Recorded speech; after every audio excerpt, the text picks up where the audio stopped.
Hello, my name is Adriana Theodora Dyer. I'm an intuitive tarot reader, and I wanted to just kind of do a free-form floating video just to explain to you some things about my style of tarot reading, my experience with energy reading, and kind of what to do, what not to do, and why I choose to make certain choices in order to help you.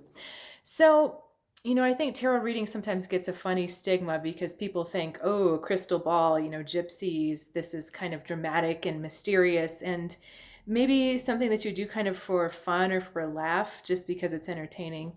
And for me, tarot is so much more deep and significant than that. I came to the tarot because I was on this path of trying to strengthen my intuition to help me make my own choices in my life because I believe that we have our own inner guidance. It's just that sometimes we have so much information coming into our head, our conditioning, our thoughts, our logic, and then also your intuition. So I just really wanted to know my intuition because I craved a different and a higher perspective.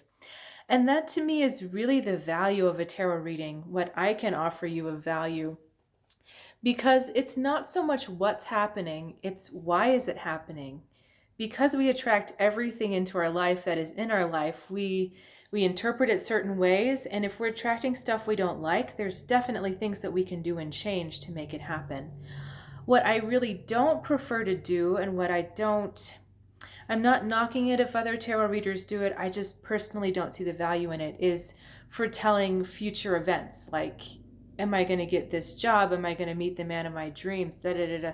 These kind of predetermined things. Um, I had two experiences with psychics that I loved and trusted very much, where one of them told me I would be going on this assistantship or internship after I finished college, and it was actually out to a science lab in the Pacific Northwest. He told me that I would meet this man who was very dry sense of humor, but really a good kind of guy, and he was describing him physically and all this stuff. And so I was waiting and really expecting, because at this point I'm single. I really wanted to meet the man.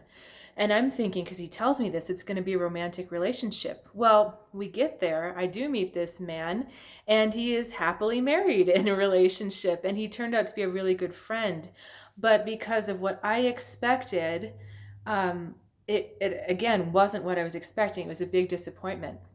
And I had the same thing happen a few years later with a different psychic, where she said to me, by the end of the summer, let's talk about relationships, is what she said.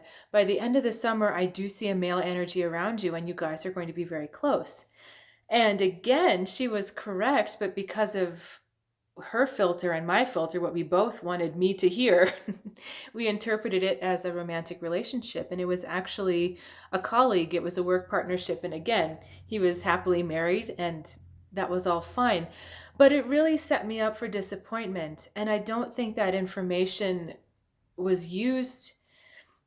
I mean, it just wasn't interpreted correctly is the thing. And that was not useful to me on my path, because for one thing, it just put me searching and expecting instead of really looking at myself and saying, okay, this is the kind of relationship I want. This is the person I want to attract. This is who I need to become. And that kind of information is more useful because who you become is who you attract. We can't attract relationships that are healthier than the person we are right now. So if I do not love myself, I can't really attract someone that's going to, one, love himself or love me. If I don't have a healthy relationship with my finances, I can't attract a healthy, financially stable partner. a a financially stable partner who has a healthy relationship with money. If I expect to be taken care of, I'm going to attract someone who wants to be taken care of.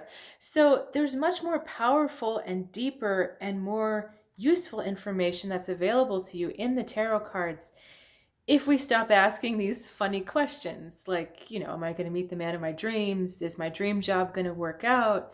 We need to be asking, what needs to happen for this? What changes do I need to make? Am I on the right track? Am I headed in the right direction?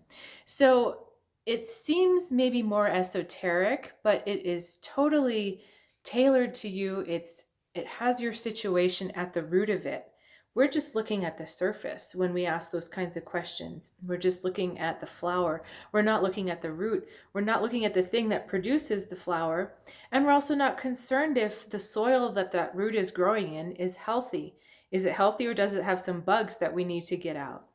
So that's kind of my thoughts in a nutshell on tarot readings and what my style can do to you. Again, I am not knocking other tarot readers that give you this kind of information. It's just not my style, because my own experience with that kind of information, again, it played with my mind. I let it play with my mind. It had me all hopeful and full of expectations. Then I was really sad when things didn't work out. And maybe I should have said this before.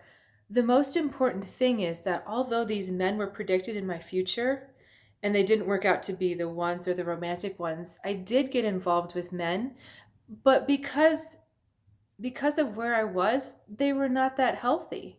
They were not that healthy for me. I wasn't able to attract that loving relationship that I really craved. And again, the information was there. I probably wasn't ready for it, but it was there, and we could have been asking different questions. So I hope that's helpful to you.